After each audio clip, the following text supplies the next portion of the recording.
나의 노래, 나의 시편. 오늘도 시편을 통해서 하나님을 찬양하는 삶을 살아가시기를 바랍니다. 10월 16일 금요일, 원통함 그리고 피난처 되신 주님이라는 공명으로 함께 노래하겠습니다. 오늘 우리가 함께 높이는 찬양은 시편 142편 1절에서 7절입니다.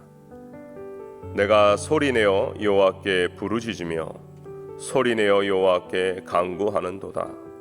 내가 내 원통함을 그의 앞에 토로하며 내 우환을 그의 앞에 진술하는도다. 내 영이 내 속에서 상할 때에도 주께서 내 길을 아셨나이다. 내가 가는 길에 그들이 나를 잡으려고 올무를 숨겼나이다. 오른쪽을 살펴보소서. 나를 아는 이도 없고 나의 피난처도 없고 내 영혼을 돌보는 이도 없나이다. 여호와여, 내가 주께 부르짖어 말하기를 주는 나의 피난처시요 살아있는 사람들의 땅에서 나의 분깃이라 하였나이다. 나의 부르짖음을 들으소서. 나는 심히 비천하니이다.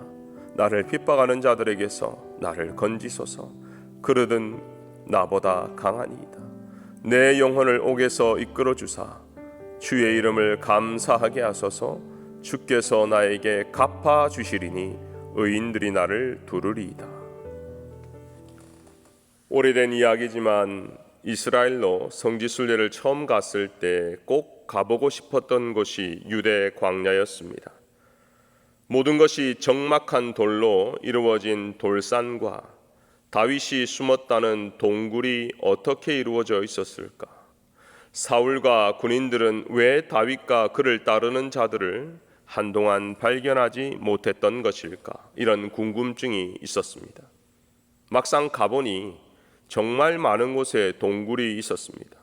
그리고 가이드를 따라 아둘람 굴이라고 추측되는 장소에 도착하니 출입구가 하나가 아니었습니다. 마치 꼬리에 꼬리를 물듯이 동굴의 출입구가 또 다른 동굴로 연결되어 있었습니다.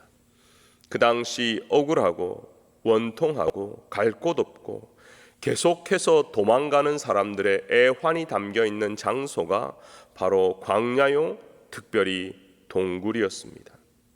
오늘 시의 표제는 아둘람 굴에서 지은 시라고 알려주고 있습니다. 다윗은 사울에게 쫓겨 아둘람 굴에 숨었을 때가 인생에서 가장 억울했고 원통했다고 고백합니다. 오늘 본문 2절을 보면 내가 내 원통함을 그의 앞에 토로하며 내 우환을 그의 앞에 진술하는도다. 분명 다윗은 가장 찾기 어렵고 아무도 찾아오지 않는 그 아둘람 굴에 거주했지만 마음에 평안이 없었기에 늘 불안하고 두려웠던 것입니다.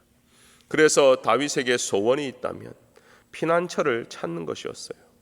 누구도 침범할 수 없고 누구도 함부로 할 수 없고 누구도 나를 해할 수 없는 피난처, 나의 억울함과 원통함을 알아주고 이해해주며 다 씻겨줄 수 있는 그런 분이 필요했습니다. 그래서 다윗에겐 피난처 되시는 주님이 유일한 탈출구요, 소망이요, 해방구였던 것입니다. 코로나가 깊어지면서 코로나가 아닌 다른 질병의 환자들이 도리어 역차별을 받고 있다고 합니다. 어떤 질병이라도 일단 병원에 가게 되면 코로나 검사를 받아야 하고 결과를 알기 전에는 다른 치료가 늦어질 수밖에 없는 것이죠. 그래서 우리 성도들 중에도 꼭 병원에 가야 하는데도 가지 못하고 발을 동동 구르는 분들도 있었습니다. 병원 입장에서는 어떤 환자도 확진자라고 가정하고 검사를 선행해야 하고 환자 입장에서는 병원에 가면 도리어 전염이 될 가능성이 더 크기 때문에 집에서 참고 견디는 것입니다. 병원 관계자도 환자도 서로 믿지 못하기에 평안과 안심이 없는 것이죠. 사실 육체적인 질병보다 이런 안심할 수 없는 마음의 병이 더 우리를 힘들게 하는 것입니다. 이런 마음의 병 중에서도 암이 있어요. 한번 내 마음에 들어오면 떠나지 않고 계속 자리 잡고 전염되고 퍼지고 전이되고 주인 행세를 합니다. 그것이 바로 원통함입니다. 원통함이 처음 자리 잡을 때는 분노의 감정이 치밀어 올라 이것을 해결하지 못하고 오래 두면 둘수록 속과 겉이 다 망가져 버립니다. 사람을 믿지 못합니다. 다른 사람이 호의를 베풀어도 왜곡해서 받아들입니다. 옆집에 강아지가 짖어도 나를 무시하는 것 같은 마음이 든다는 것입니다. 그런데 이런 원통함이라는 질병은 가진 사람들끼리 함께 모였다고 상상을 해봅시다. 그 집단, 그 공동체가 어땠을까요? 매일 서로 상처 주고 상처받고 오해가 생기고 싸우고 때로 마음에 맞는 사람들끼리 당파를 만들어서 상대방을 몰아세우고 난장판이 될 것인데 아둘람 공동체는 그렇지 않았습니다. 사무엘상 2장 22절을 보면 환난당한 모든 자와 빚진 모든 자와 마음이 원통한 자가 다 그에게로 모였고 그는 그들의 우두머리가 되었는데 그와 함께한 자가 400명가량이었더라. 분명 원통함으로 인해 분란하고 점점 흩어지고 쪼개져야 할 공동체가 이상하게 점점 모인다는 것입니다. 그 말은 아둘람 공동체로 오면 개인이 가지고 있는 상처와 원통함이 해결되는 신기한 경험을 했던 것입니다. 다윗은 그 공동체의 리더였습니다. 그는 상담학을 전공하지 못했습니다. 그는 누구보다 나이가 많아 연륜이 풍부하거나 경험이 많지도 않았습니다. 하지만 누구보다 그들을 잘 보살폈습니다.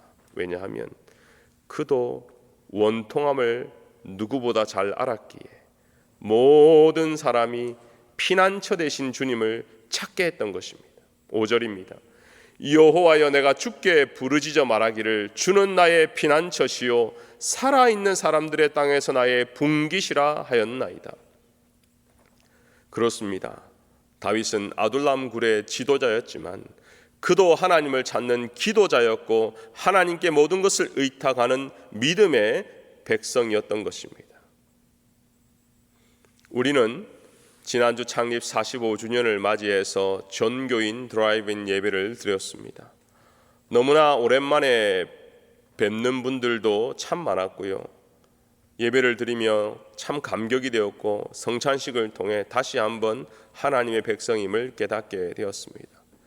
우리 빈내리 교회가 과거의 45년을 감사하고 또 앞으로 45년을 힘차게 뻗어가기 위해서 꼭 필요한 것이 있다면 오직 예수 그리스도를 주님, 리더로 믿는 성도의 모임이 필요한 것입니다. 이 땅의 대부분의 교회가 처음에는 성장하다 나중에 분란하고 흩어지는 이유는 서로가 주인 되고 서로가 대장이 되고 목소리를 높이다 보니 예수 중심이 아닌 나 중심, 관계 중심, 사람 중심이 되어 무너지게 된 것입니다. 어떤 교회라도 역사가 오래되면 될수록 나는 개척 멤버다, 나는 새성전 멤버다, 나는 무엇을 한 사람이다, 이러한 사람들이 예수님의 자리에 앉게 됩니다. 직분에 따라서는 저 같은 목사나 장로, 중직자들이 예수님의 자리를 탐할 확률이 더 높습니다.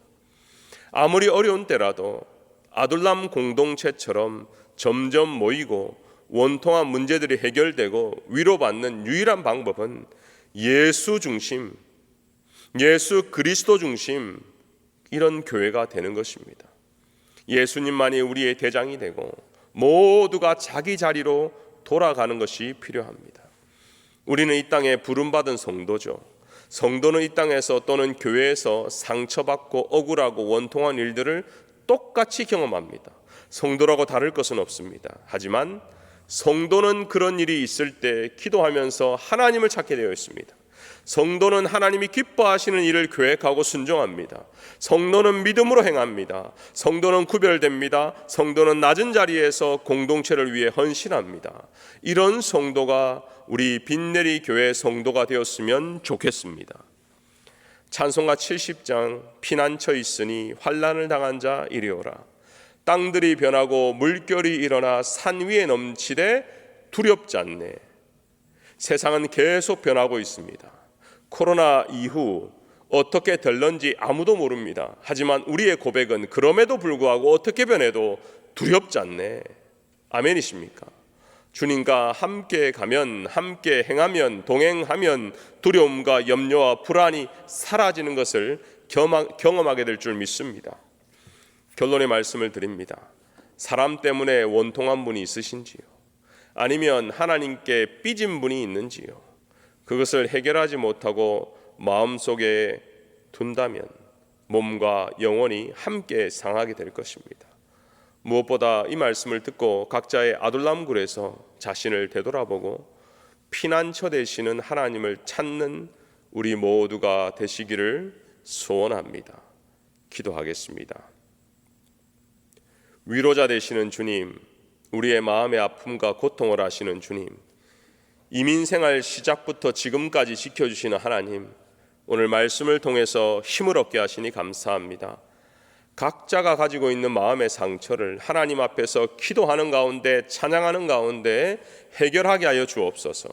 우리의 영혼을 회복시켜 주옵소서. 주님의 말씀대로 우리가 낙심하지 아니하노니 우리의 겉사람은 낡아지나 우리의 속사람은 날로 새로워지게 하여 주옵소서.